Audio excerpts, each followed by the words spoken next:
আপনি 1 টাকা চকলেটের মূল্য বুঝলেন, কিন্তু নিজের বিবির ইজ্জতের মূল্য বুঝতে পারলেন না, নিজের বিটির ইজ্জতের মূল্য বুঝতে পারলেন না, নিজের মায়ের ইজ্জতের মূল্য বুঝতে পারলেন না। আজকে বড় কষ্ট লাগে। আপনি আমি বলতে পারি না, একটা বিবাহ ঘরে মুসলিমদের পরিবার, একটা বিবাহ ঘরে দেখলে আপনি লজ্জা পাবেন তাদের পোশাকগুলো দেখে। সেগুলো তো কোনো অন্য ঘরের মেয়ে নয়, আপনার আমার ঘরের মেয়ে। তাদেরকে আপনি বলতে পারলেন না দামি কাপড়টা পরো, অথচ হাদিসে আছে একটা মেয়ে সাজসজ্জা করবে, আপনার স্ত্রী সাজতে পাবে, আপনার মেয়ে সাজবে, আপনার বোন সাজবে, আপনার মা সাজবে। কোথায়? নিজের স্বামীর কাছে। সৌন্দর্য প্রকাশ করবে স্বামীর কাছে। স্বামী সন্ধ্যাবেলায় ব্যবসা থেকে বাড়ি আসবে, স্বামীর জন্যে পরিষ্কার পরিচ্ছন্নভাবে সেজে অপেক্ষা করবে, স্বামী যেন বাড়িতে ঢুকে তার মনটা ভরে যায়। এইটা হচ্ছে রাসূলের হাদিস। কিন্তু আমার মায়েরা নিজের সৌন্দর্যতা, নিজের কাপড়, নিজের জিনিসপত্র, নিজের চেহারার নমাইশ অন্য পর পুরুষকে দেখানোর জন্য ব্যবহার করে। এই মহিলারা জাহান্নামে যাবে। রাসূলের হাদিসে আছে আখরি জামানায় মারাত্মক 2টো কারণে মহিলারা জাহান্নামে যাবে। বেশিরভাগ মহিলা 2টো কারণে বেশিরভাগ জাহান্নামে যাবে। নাম্বার 1, স্বামীর অবাধ্যতা। কার অবাধ্যতা বললাম? স্বামীর। নাম্বার 2, বেপর্দা করার কারণে। এই 2টো কারণে মারাত্মকভাবে তারা জাহান্নামে প্রবেশ করবে। এই 2টো কারণে। আমার বন্ধুগণ, আমার ভাই, আমি আপনাদেরকে অনুরোধ করে বলে যাচ্ছি, নিয়ত করেলেন আমরা আমাদের ফ্যামিলিকে পর্দায় আনবো। জোরে বলুন ইনশাল্লাহ।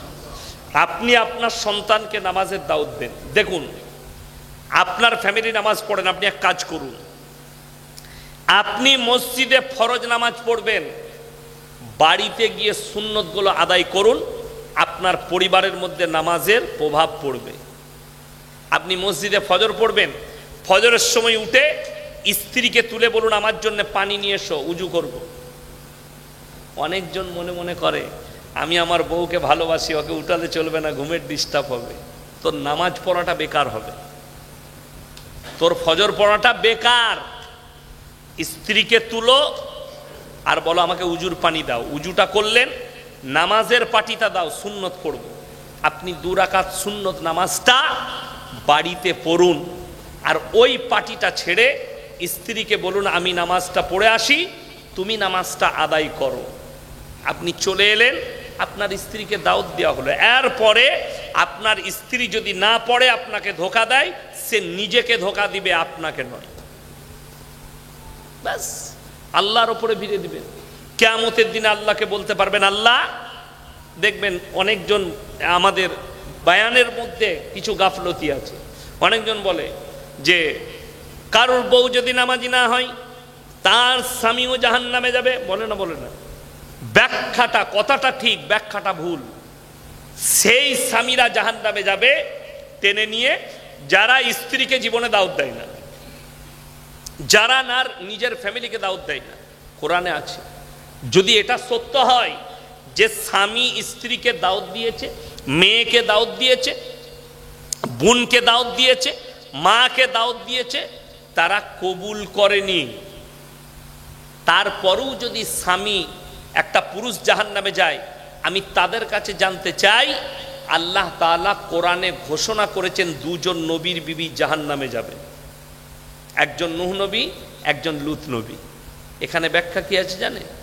লূত নবী তার পুরো জিন্দেগিটা দাওয়াত দিয়েছে তার স্ত্রীকে, কবুল করেনি, যার কারণে আল্লাহ নবীজিকে বললেন নূহ নবীর বিবি আর লূত নবীর বিবি জাহান্নামী। তারা মারাত্মক 3টে অপরাধ করেছে। কটা বললাম? 3টে। নাম্বার 1, স্বামীর অবাধ্যতা। নাম্বার 2, আল্লাহকে বিশ্বাস না করা। নাম্বার 3, আল্লাহর নবীকে বিশ্বাস না করা। এই 3টে অপরাধে তারা জাহান্নামে যাবে। আপনি ভেবে দেখুন, আপনার স্ত্রী কি আপনার বাধ্য না অবাধ্য?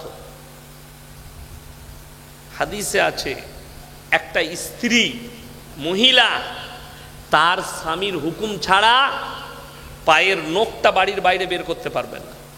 আপনি কলকাতায় আছেন, কাজ করেন, আপনার শ্বশুর মারা গেছে, মেয়ের বাপ মারা গেছে, আপনার স্ত্রীর জন্য হুকুম হচ্ছে স্বামীকে আগে ফোন করে বলবে আমার আব্বা মারা গেছে, আমি কি সেখানে যেতে পারি?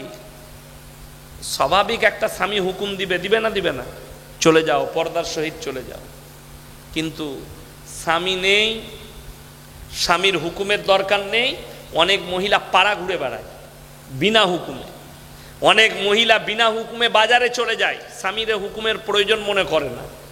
এই মহিলারা জাহান্নামে যাবে আখরি জামানায়। দুটো কারণ, এক বেপর্দা, এক স্বামীর অবাধ্যতা, দুটো কারণে।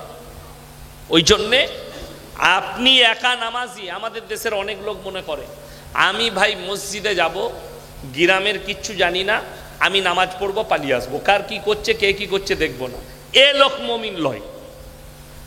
আপনি বাড়ি থেকে বের হবেন, মসজিদ আসা পর্যন্ত আপনার বাড়ি থেকে যদি দেখেন কোনো মুসলিম যুবক বসে আড্ডা মারছে, আপনার হুকুম হচ্ছে আপনি তাকে দাওয়াত দিবেন, ভাই আজান হয়ে গেছে নামাজ পড়বি না?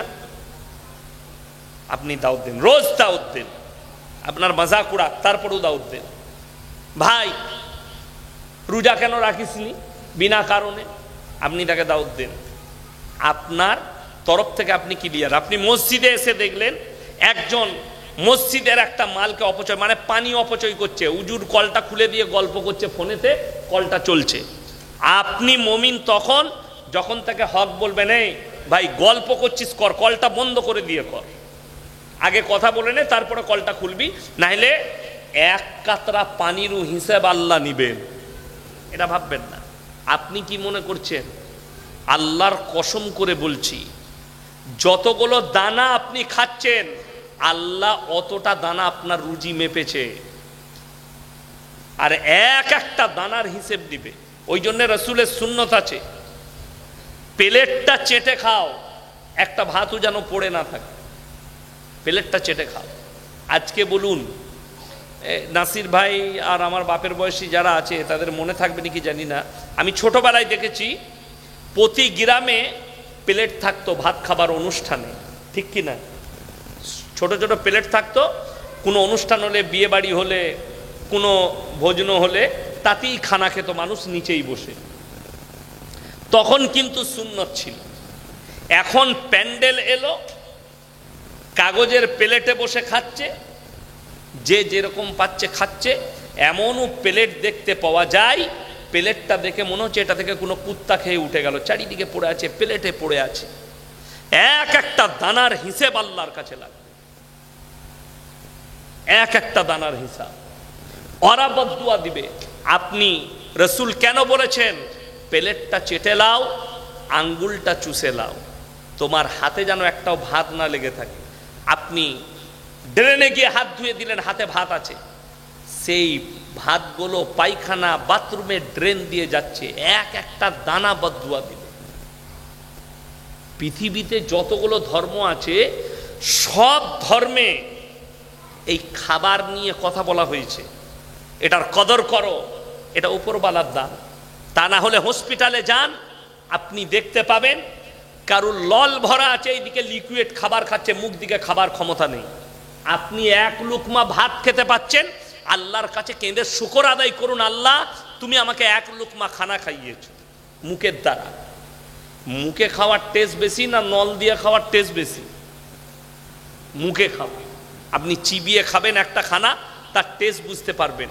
আর আপনি বোম্বের টাটা মেমোরিয়ালে চলুন, কলকাতার পিজিতে চলুন, আরও ইত্যাদি যে জায়গাগুলো আছে সেগুলোতে গিয়ে দেখুন, কারুর এখানে নল ভরা আছে, কারুর গলায় নল ভরা আছে, খাবার খেতে পায় না, লিকুইড খাবার যাচ্ছে, কারুর সিলাইনের মাধ্যমে খাবার যাচ্ছে, মুখ দিয়ে খাবার যায় না। আল্লাহর কুদরত, রুচি আল্লাহ মাপে, রুচি আল্লাহ মাপে। আল্লাহর কাছে বলবেন আল্লাহ শুনেলেন।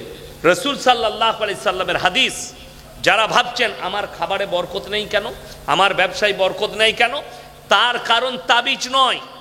তাবিজের যারা বরকত হয় না, বরকত নিতে গেলে রসুল সাল্লাল্লাহু আলাইহি সাল্লামের হাদিসের উপরে আমল করতে হবে। আল্লাহর নবী হাদিস বর্ণনা করলেন, যারা 5 ওয়াক্তের নামাজি হবে মৃত্যুকাল পর্যন্ত আল্লাহ তাদের রুজিতে কোনোদিন কমিয়ে দিবে না। জোরে বলুন সুবহানাল্লাহ। অনেক মুমিন ব্যক্তি তারা অসহায় যারা আছেন, মনে মনে কি ভাবে জানেন? আমি এত দোয়া করছি, আমার দোয়া কবুল হয় না কেন? হাদিসে আছে, বান্দা যখন আল্লাহর কাছে কাঁদে, দোয়া চায়, হয় আমি সঙ্গে সঙ্গে কবুল করি, তা না হয় কিছুদিন পরে, তা না হয় আমার বান্দার এক একটা দোয়ার বদলা কিয়ামতের দিনে ফেরত দেওয়া হবে। জোরে বলুন সুবহানাল্লাহ। রাসূলের হাদিস, আল্লাহর রাস্তায় দিনের পথে যারা থাকবে আল্লাহ তাদেরকে মৃত্যুকাল পর্যন্ত ইজ্জতের রুজি দান করবেন। জোরে বলুন সুবহানাল্লাহ। মৃত্যুকাল পর্যন্ত আপনি দিনের পথে আসুন, আল্লাহর রাস্তায় রুজিতে বরকত চান, আপনি 5 ওয়াক্তের নামাজ পড়ুন। রুজি মানে এটা নয় যে আপনার কাছে করোড় টাকার সম্পত্তি আসবে। আমাদের মৌলবীদের কাছে কি আছে? ইমামতি করে খাই, মাদ্রাসায় পড়াই, করোড় টাকার সম্পত্তি নেই। খালি দিনের পথে থাকার কারণে আল্লাহ আমাদেরকে ইজ্জতের রুজি দিচ্ছে। যেখানে যাই দস্তরখান আলাদা, খাবার আলাদা। আমি আপনাকে বলে যাচ্ছি, আপনার প্লেটে যে খাবারটা আসছে, দস্তরখানটা বিবি বিছাবে, খাবারটা দিল, খাবারটা কি ফ্যাক নয়, খাবারটা হালাল, আর আপনি খেতে পাচ্ছেন হাতে করে, শুকর আদায় করুন যে আল্লাহ ইজ্জতের রুজি দিয়েছে। আমার বিবি আমার সামনে নামিয়ে দিয়েছে। আপনাকে কলকাতায় দেখাবো, করোড় টাকার মালিক, কোটি টাকার মালিক, ব্যাংক ব্যালেন্স কোটি টাকা, কিন্তু রাত 2টোয় মদ খেয়ে বাড়ি ঢুকে বিবি নিজের মতো খেয়ে কুকুরের সাথে শুয়ে আছে, আর সে সুপাই শুচ্ছে। আর আপনি এই গ্রামের বসবাসকারী, চাষ করেন, সবজি বেচেন, একটা ছোটোখাটো ব্যবসায়ী, এশার নামাজ পড়ে বিবির সঙ্গে একটা দস্তরখানে একটা প্লেটে দুজন মিলে খেয়েছেন, আর ফজরের আগে পর্যন্ত বিবির গলায় হাত রেখে ঘুমাতে পেরেছেন। সিজদায় পড়ে আল্লাহর কাছে কাঁদুন, আল্লাহ আমার থেকে সুখী আর কেউ নাই, আমার থেকে সুখী কেউ নেই। আপনি ডাল ভাত খান আর যেটাই খান। আচ্ছা বলুন তো, যারা ভালো মন্দ খাচ্ছে তারা বেশি দিন বাঁচবে? কথা বলে না? যারা ভালো মন্দ খাচ্ছে, কেউ যদি রোজ খাসির মাংস খায়, সে বেশি দিন বাঁচবে? সে মালটা আগে মারা যাবে। কেন? ডাক্তাররা বলছে, বিশেষজ্ঞরা, কোনো ব্যক্তি যদি 100 গ্রাম খাসির মাংস খায়, সেটা হজম হতে 250 মিনিট সময় লাগে। তাহলে রোজ খেলে আপনার অবস্থাটা লিভারের কি হবে আপনি চিন্তা করুন। ওই জন্যে ইজ্জতের রুজি মানে দামি খাবার নয়, ইজ্জতের রুজি মানে যেটাই আসবে ইজ্জতের সঙ্গে আপনার কাছে আসবে। আচ্ছা, আমাদের অনেক ভাই জামাতে যায়, যাই না যাই? আচ্ছা, তারা চিন্তাও করতে পারে না, তাদের চিন্তা ফিকির থাকে না কি খাবার আসবে, থাকে থাকে না। আমি একবার এই 8 বছর আগে দিল্লিতে গিয়েছিলাম, একজন বড় শেঠের বাড়িতে ছিলাম। তো আমার মনে হলো যে একদিন নিজামুদ্দিনে যাই। তা আমি বললাম, ভাই আজকে নিজামুদ্দিনে থাকবো রাত্রে, রমজান মাস। রাত্রে খানা খেয়ে গেছি, তারাবি হয়ে গেল, এরপর তাহাজ্জুদ হলো। তো একজন সামনে বসে আছেন হজরতজি, তাকে গিয়ে জিজ্ঞেস করছে, হজরত 400 लोग हैं, उलामा और बहुत सारे साथी भाई हैं, 400 लोग हैं, लेकिन शहरी का कोई इंतजाम नहीं। उन्हीं बोलें, भाई नमाज पढ़ो, अल्लाह से दुआ मांगो, जरूर अल्लाह को इंतजाम कर देंगे। शहरीर ওয়াক মানার কি শহরির সময় হয়েছে, দরজার গেটে একটা 1109 গাড়ি লাগলো, লরি। সেখান থেকে 4টা হাঁড়িতে কিমা এলো, আর রুটি আর দুধ,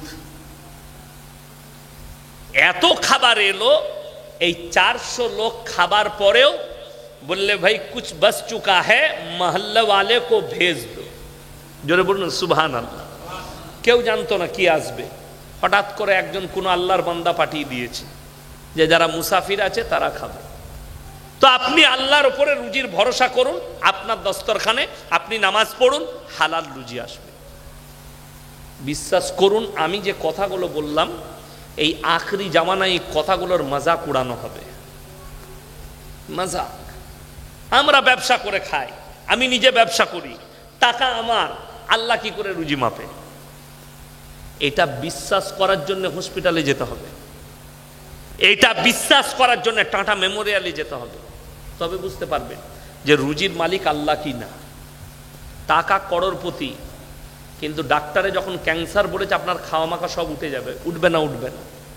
ডাক্তারে যখন বলেছে তোমার লিভারটা পচে গেছে, আপনি এমনি অর্ধেক মরে যাবেন। ডাক্তারে যখন বলবে তোমার কিডনি ফেল, পানি কম খাবে, আপনি ভেবে দেখুন আপনি আর পানি খেতে পারবেন না মৃত্যুর ভয়ে।